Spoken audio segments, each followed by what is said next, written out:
Alors, nous allons faire une étude sur texte. Maman du Rabbi, merveilleux. Maman de Yutet Kislev. Besiata Dishmaya, Yutet Kislev, Tafshin Chavzain, Anacha B'lti Moga. Voilà, Anacha B'lti Moga, ça veut dire que le Rabbi n'a pas corrigé le Maman. Une aga, c'est de vérifier. On a quand même une tradition que, en principe, c'est mot pour mot ce que le Rabbi a dit. Pada Beshalom Nafshi Mikravli qui Berabim Ayu Imadi. Pada, on se rappelle, c'est du Bouramatri, on le voit sur nombre de Mahamar. Évidemment, c'est lié à la fois à Yutet Kislev et Yud Kislev de l'Admor Msei, de l'Admor Azaken. Et tout commence avec l'Admor Azaken, évidemment, le premier rabbi de la lignée de Lubavitch. Pada Beshalom Nafshi. Il a Pada Beshalom, mon âme a été rachetée dans le Shalom. Mikravli.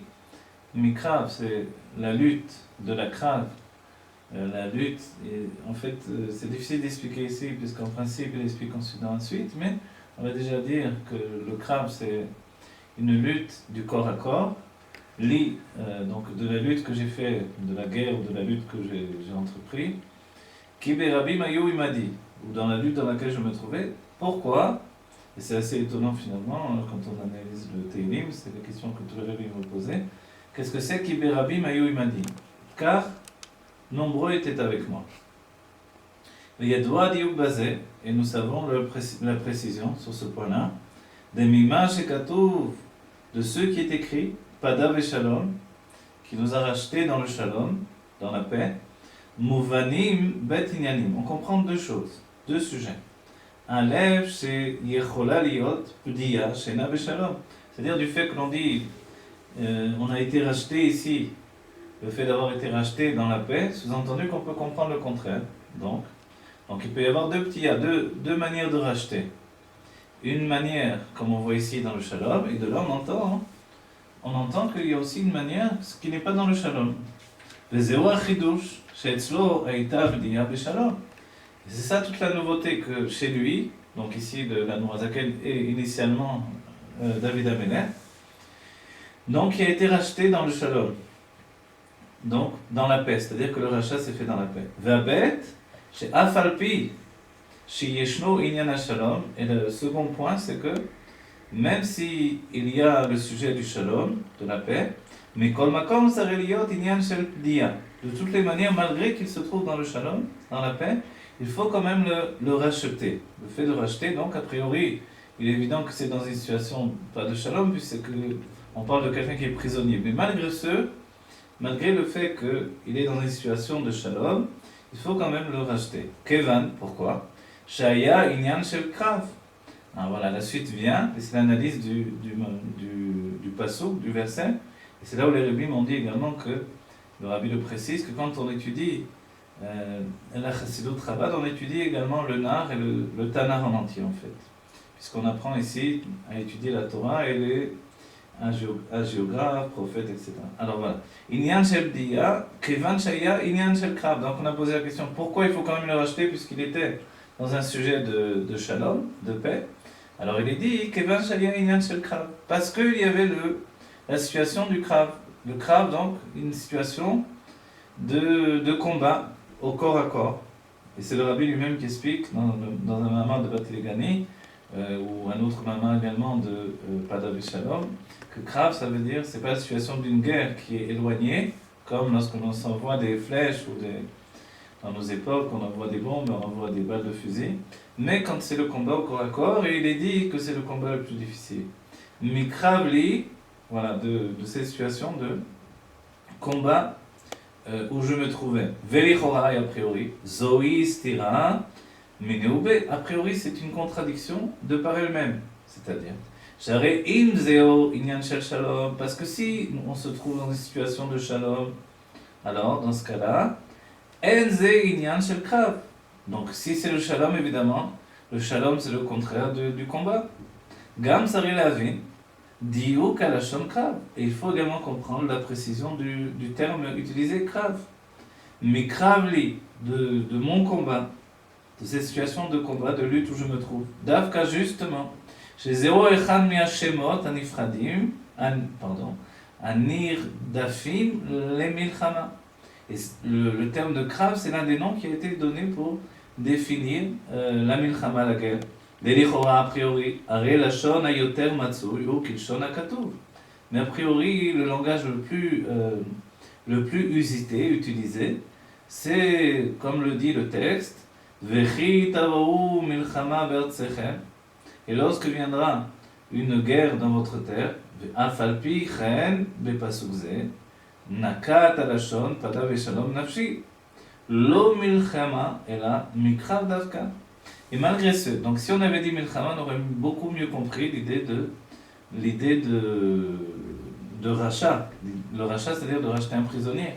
Et puisqu'il est dit que c'était une situation de shalom, une b'diya, alors que la personne se trouve dans le shalom, David Améler, et on a précisé que le terme utilisé, c'est krav. Et le krav, a priori, c'est une lutte du corps à corps, elle n'est pas tellement appropriée ici. Parce que on voit dans le texte que le texte utilise, quand il le faut, le terme milchama, de guerre. Ve'afalpi chen, et malgré ce, dans notre pasuk, nakat alashon pada veshalom nafshi. Dans notre pasuk, on voit le terme de pada veshalom nafshi, donc il m'a racheté dans mon âme du shalom. Lo mi milchama, est là, et non pas dans une situation de milchama, où on a dit qu'effectivement, si quelqu'un est en guerre, alors il y a lieu de le racheter, on rachète des prisonniers. Et là, mikrav davka, mais dans une situation de combat du corps à corps, de lutte. Afalpi chez Aperouch, Apashutu, chez Abdiya, Imina Milchama. Et bien que l'explication la plus simple, donc dans le sens simple des choses, c'est que l'on rachète un prisonnier qui était un prisonnier de guerre, non pas un prisonnier de lutte.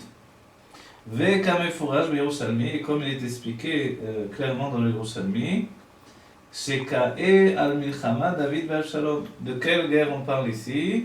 On parle de la guerre entre David et son fils Avshalom.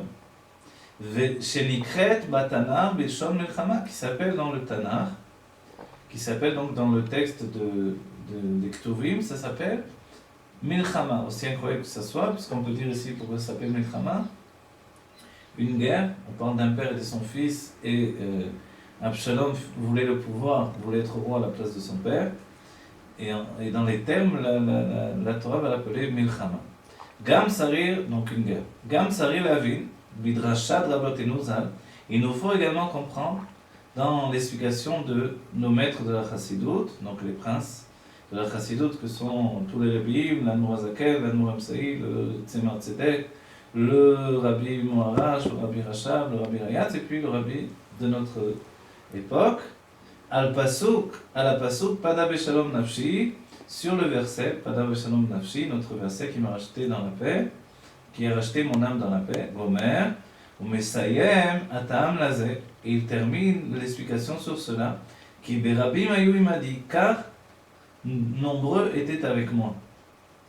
Amarakadosh Baruch Hu, Dieu a dit ici dans le cas présent, Kol haosek batorah u'gemilut chassadim, tout, alors la traduction, on va dire milouli dans le texte, ça donne tout celui, j'aime pas trop cette traduction, alors c'est chacun chez Osek qui est occupé dans la Torah, u'gemilut chassadim, u'gemilut chassadim, et dans des actions de bien, Umitpalel im hatzibur, et il prie avec le tzibur, avec la communauté. Ma'ale ani alav, je lui compte comme si keilu padani li, c'est comme s'il m'avait racheté moi, donc c'est Dieu qui parle, ou les vanaï et mes enfants, donc les enfants d'Israël, mi ben umot haolam, d'entre les peuples du monde.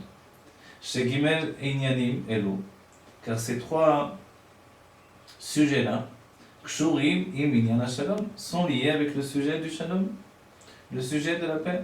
Share Batorah Ktiv, car dans la Torah il est écrit, Vechen Netivotea Shalom, Vechol Netivotea Shalom, sur la Torah il est dit, et toutes tes voies sont des voies de Shalom, de paix. Vechen Gmilut Chassadim Name Shalom, également Name Shalom ou.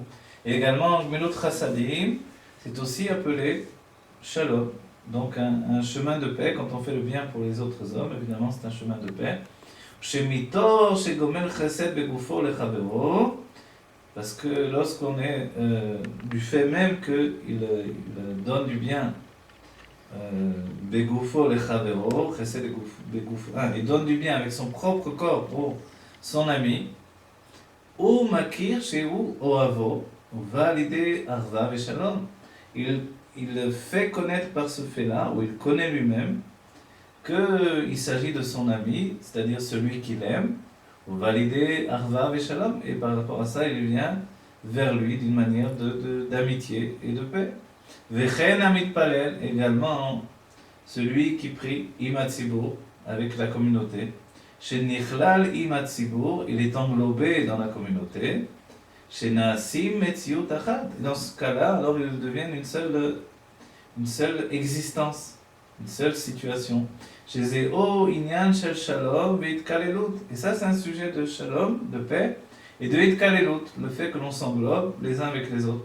Chez Mizé Mashma, et de ce fait justement, voilà, on passe la page, et de ce fait justement, chez Torah ou Milut Chassadim, que la Torah et les bonnes actions, Em Shalom Mitzad Atzmam, ce sont des sujets de bien, de paix, de par eux-mêmes, ou de par elles-mêmes.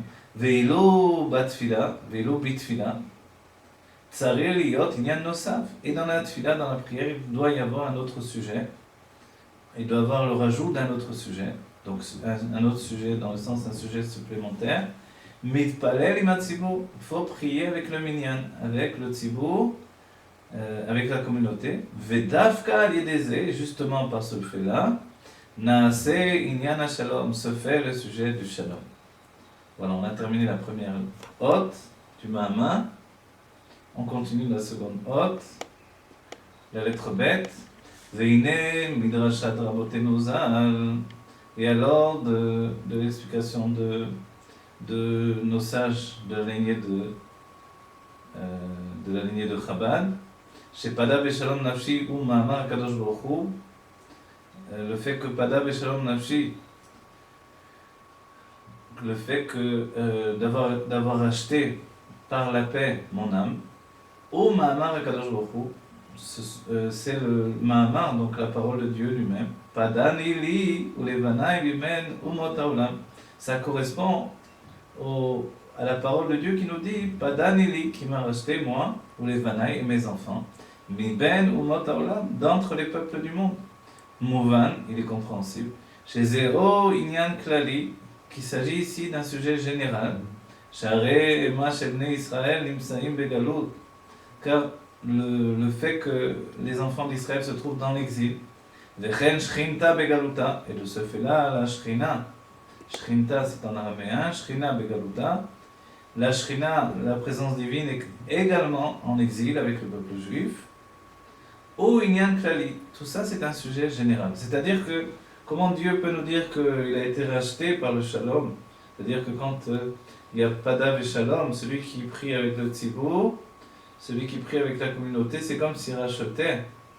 Il me rachetait moi et mes enfants d'entre les peuples. C'est en fait puisque Dieu s'est mis en exil avec le peuple juif. Parce que le peuple juif est parti en exil, il est dit Shrina Imahem, le Rabbi nous rapporte tant de fois, la Shrina est sortie avec eux, donc quand on libère le peuple juif, on libère la Shrina. Maintenant il nous reste encore à savoir pourquoi le fait de prier avec la communauté va libérer Akadosh Baruch Hu et le peuple juif. Alors, O Inyan Klali, tout ça c'est un sujet général, sous-entendu, le fait du passouk, du verset Padav Shalom Nafshi, qui correspond également avec le fait de délivrer Dieu et de délivrer le peuple juif, puisqu'ils sont dans l'exil, tout ça c'est un même sujet, un sujet général. O Vazé Gufa Ine, Inyan Agalut, Eno Bifrat Echad, O Bechama Fratim. De ce fait-là, le sujet de l'exil, ce n'est pas sur un détail ou sur plusieurs détails. Et là, Beofen, chez Bisman Agalut, mais de la manière que dans le temps de l'exil, Nahase Shinui, se fait un changement klali, général et gambré, tout entier. Les Gabé Amatsav Sheya Kodem Agalut, par rapport à la situation qui se trouvait avant l'exil. Donc on comprend bien que quand il y a eu l'exil, forcément il y a une situation générale qui a été changée par rapport à la situation qui précédait le moment de l'exil. Kefi shematzinu bemidrash rabotenu zal. Et comme nous avons trouvé, donc comme nous avons découvert dans l'étude des enseignements de Rabbeinu Zal, les sages. Rabbeinu Zal, ça sous-entend aussi bien les Rebbeim que tous les sages de la Torah. Tout à l'heure j'ai précisé que les Rebbeim, mais évidemment on peut entendre tous les sages de la Torah. Chez Inyan Agalut, que le sujet de l'exil, Nikra Beshem Shena. Le sujet de l'exil s'appelle Shena, le sommeil. O Beshem Ibour, ou alors un sujet de Ibour. Le Ibour, c'est la gestation. Varé, donc la situation de Shena, de sommeil, ou de gestation. Varé Hashinouy, de Bet Ainyanim, car ce qu'il y a de différence, le changement qui peut exister entre les deux sujets, entre Shena, le sommeil, et le Ibour, la gestation. Donc le Ibour, c'est comme la gestation d'un enfant dans le ventre de sa mère. Bet Ainyanim Elo, ou l'orak bifratim mesuyamim, ce n'est pas uniquement dans des détails particuliers, et là bichlalut ma'amat ou matzav adam, mais dans la généralité de la situation de l'homme. Évidemment, si on est en train de dormir, endormi et qu'on n'arrive plus à se réveiller, ou si on se trouve comme un enfant dans le ventre de la mère, alors ce sont deux sujets qui touchent la situation de l'homme tout entière dans sa vie. Ve'im ken, et de ce fait-là, Gam Inyan Abdiya, le sujet du rachat également, Beofen, des Padaneli ou les Vanaï, de la manière dont ont été rachetés moi, dira Kadosh Baruch Hu, Dieu, et mes enfants, donc le peuple juif. Abdiya des Shrinta Uvne Israël, le rachat de la présence divine. Shrinta, on a dit, c'est la Shrina, la présence divine en araméen. Uvne Israël, les enfants d'Israël. Ou Inyan Klali, c'est un sujet général. Et de ceci sera compréhensible.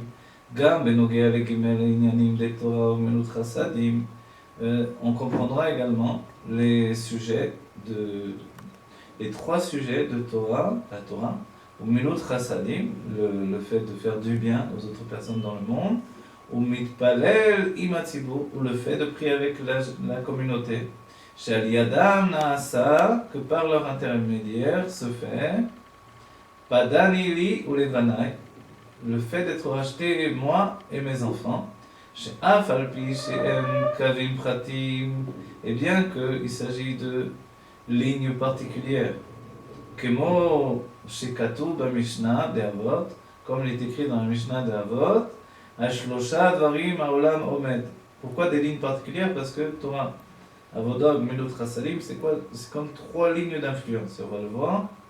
Alors, comme il est dit dans le Pirkei Avot, Ashosha Dvarim Olam Omed, sur trois choses, donc trois principes essentiels, le monde est soutenu, le monde tient sur trois choses, à la Torah, sur la Torah, vers la Avoda, et sur la prière, la Avoda, voilà, le Rabbi entre parenthèses nous signale le fait qu'il s'agit de la Tfila elle-même, Ve'al Gmilut Chasadim, et sur le sujet de faire le bien aux autres hommes, Ve'ayenu, c'est-à-dire chez M, Gimel, Amudim, et ce sont les trois colonnes sur lesquelles le monde tient. On se rappelle à l'époque, les Goïms disaient que le monde tenait sur, à l'époque des Tanaïm et de la Mishnah, donc ils pensaient que le monde tenait sur un éléphant ou un monstre marin.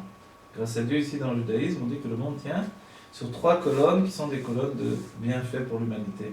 Ve'ayenu, c'est-à-dire chez M, Gimel, Amudim, donc il s'agit des trois colonnes. Amoud Miyamin, la colonne de droite, Minut Chassadim, qui est le fait du chassid, la générosité, donc de faire du bien aux autres hommes. Amoud Asmol, et la colonne du côté gauche, Avoda, c'est le Avoda. Donc le Avoda, puisque c'est la tfila, la prière. On se rappelle que le Avoda auparavant c'était le service des korbanot, des sacrifices dans le Beth Amikdash, qui a été remplacé par la tfila, par la prière. Ve'amoud Sheba Emsa, et maintenant on a dit à droite, Minut Chassadim, la générosité, à gauche, la rigueur qui est le Avoda, la prière, et au milieu finalement, Ve'amoud Sheba Emsa, Torah, c'est la Torah, qui elle réunit les deux tendances à la fois, donc qui est l'équilibre à la fois de générosité et de rigueur, donc Tiferet. Ine Aïnyan de Padani Nase. Et alors le sujet de Padani, le fait du rachat, rachète-moi, que j'ai été racheté, Naase a été fait. Lo mitzad inyanim aprati. Lo mitzad, voilà. C'est particulier puisqu'il écrit inyanim au pluriel et le mot prati au singulier. Mais on va le lire tel quel. Non pas du fait de sujets particuliers au singulier.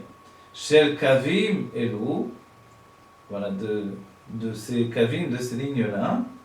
Et là, mais. Mitzad ha'inyan ha'klali, mais du fait du sujet général, chez Bahem, qui se trouve en eux, chez Zéo Inyan, Shalom. Et qu'est-ce que c'est le sujet général qui se trouve en eux? C'est le sujet du Shalom. Donc, non pas les kavim, les lignes d'influence à prendre à part entière, cette générosité, le bienfait que l'on porte au monde, le avoda, c'est la gvora, la rigueur du côté gauche, donc la prière, et la Torah qui est le Kavem Saïd, donc non pas dans ces points en particulier, mais dans le fait de la notion de Shalom. Et le Shalom, c'est une réunion, donc a priori ça réunit tous les trois sujets en eux-mêmes, et c'est par ce fait-là que tout a été racheté. Dve Kaniskar Leel, comme il est dit auparavant, chez Batorah, que dans la Torah, avec Minut Chasadim, Yeshno Inyan HaShalom Mitzad Atzma. On voit que dans la Torah, et dans le sujet de Minut Chasadim, de faire du bien aux autres personnes, alors il y a le sujet du Shalom, le fait de la paix, Mitzad Atzmam, de par eux-mêmes, ces sujets portent en eux le sujet de la paix. Vetfila Naase Inyan HaShalom Aledeze Shemit Palel Imatzibur. Mais dans la prière, comment on obtient le niveau de Shalom, puisqu'on parle de la rigueur? On comprend bien dans le fait de donner aux autres, c'est un sujet de paix. Le fait d'étudier la Torah de par elle-même, même si on est seul, ça apporte des bienfaits dans le monde, donc c'est aussi un sujet de paix. Mais la tefila, a priori, on pourrait dire je prie tout seul, et je prie, a priori, l'homme il prie pour lui-même avant tout. Puisque la tefila, la prière midoraita, d'après la Torah, c'est de demander à Dieu nos besoins. Alors il explique finalement, Inyan HaShalom, le sujet du Shalom, Aledeze Shemit Palel Imatzibur. C'est le sujet, c'est le fait qu'il prie avec le Tzibur.